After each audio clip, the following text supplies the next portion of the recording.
Hi అండి, good evening. ఈ రోజు వ్లాగ్ ఏంటంటే రవ్వ లడ్డూలు ఎలా చేయాలో చూపిస్తున్నాను.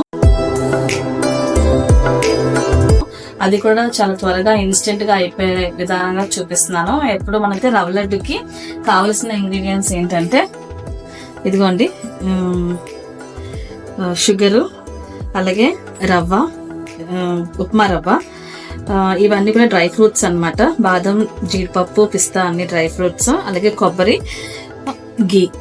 ఓకేనండి. నా మెజర్మెంట్స్ ఏంటంటే ఒక కప్పు మనం ఉప్మా రవ్వ తీసుకున్నాం అనుకోండి, 2 cups ఉప్మా రవ్వ అయితే 1 cup షుగర్ తీసుకున్నాము. ఎందుకంటే షుగర్ కొంచెం తక్కువ వాడితే మంచిది, మరి ఎక్కువ స్వీట్ గా మనం తినలేం కదా స్వీట్.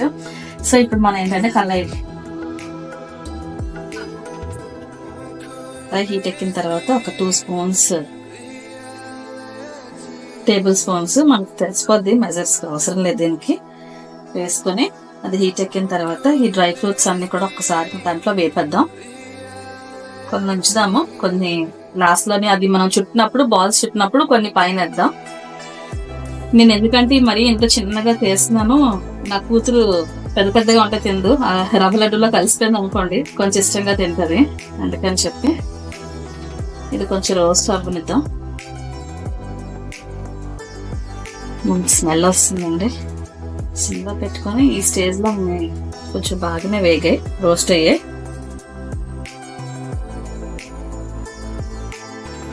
తీసేసాం కదా మనం అన్ని కూడా. ఇప్పుడు ఇదిగోండి ఈ బాంబే రవ్వ వేసేస్తున్నాను, అదే ఆయిల్ లో కొంచెం బాగా రోస్ట్ అవనిద్దాం. అందులోనే కొంచెం ఇది రోస్ట్ అవుతుంది. సో ఇందులో మనం చెప్పాను కదా, ఒక బౌల్ బొంబాయి రవ్వకి ఇంకొండి బౌల్ షుగర్ వేస్తున్నాను. ఈ స్టేజ్ లో నేను మీకు చెప్పడం మర్చిపోయాను, ఇలాచీ పౌడర్ కూడా కొంచెం వేసుకుందాం. అలాగే మనం షుగర్ వేసాం కదా, సో ఇప్పుడు ఇక్కడ ఏంటంటే పాలు కొంచెం తీసుకుంటున్నాను నేను. జస్ట్ పాలు అక్కడక్కడ కొంచెం స్ప్రింకిల్ ఇలా జస్ట్ అంటే ఒక 2 drops లాగా, ఎందుకంటే మనకి ఉండకట్టాలి కదా, మనం రౌండ్స్ బాల్స్ చేయాలి కదా. ఈ షుగర్ కూడా కొంచెం మెల్ట్ అవుతుంది. మనం దీని పాలు బదులు వాటర్ తీసుకోవచ్చు. పాలు తీసుకుంటే ఏంటంటే మనం ఎక్కువ క్వాంటిటీలో చేసినప్పుడు పాలు తీసుకుంటే ఎక్కువ రోజులు ఉండదు అది. సో వాటర్ ఇలా స్ప్రింకిల్ చేస్తే కొంచెం మనకి పాలతో చేసిన దానికన్నా వాటర్ తో చేస్తే కొంచెం ఎక్కువ రోజులు ఉంటుందని నేను అనుకుంటున్నా. నెక్స్ట్ ఇందులో మనకు కావాల్సిన కొబ్బరి కూడా యాడ్ చేద్దాం. అలాగే మనం ఏదైతే ఆల్రెడీ డ్రై ఫ్రూట్స్ వేపుకున్నాం కదా, అవి కూడా ఇందులో వేసేద్దాం. ఇప్పుడు ఒక్కసారి స్టవ్ సిమ్ లోనే ఉంది. కొబ్బరి కూడా ఇలా కలపడం అంటే అడుగు అంటదు, బ్లాక్ అవ్వదు, అంతా ఒకే కలర్ లో వస్తుంది. నెక్స్ట్ ఏంటంటే పచ్చివాసన కూడా పోతుంది. అవి ఇంకొంచెం మిల్క్ ని స్ప్రింకిల్ చేసుకుందాం. ఏం లేదు, జస్ట్ ఇది ఏదైతే ఉందో ఇది కొంచెం మనకి మెత్తగా అంటే మనకి ఉండకట్టడానికి, మనం బాల్స్ చేసుకున్నప్పుడు విడిపోకుండా ఉండడానికి బైండింగ్ అన్నమాట. మనం ఇలా వేడి చేయడం వల్ల ఏమవుతుందంటే షుగర్ కొంచెం మెల్ట్ అవుతుంది.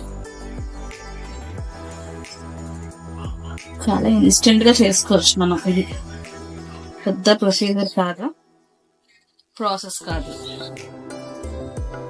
చూసారా, మనకి ఇంకా మిల్క్ అవసరం లేకుండా షుగర్ మెల్ట్ అవుతుంది, కొంచెం స్మూతింగ్ అవుతుంది అన్నమాట. ఇంకా పాకం కడుతున్నట్టు షుగర్ మెల్ట్ అవుతే ఏమవుతుంది, కొంచెం వెట్గా వస్తుంది కదా. సో అలా వస్తుంది అనమాట. నేను ఇలా కలుపుతుంటే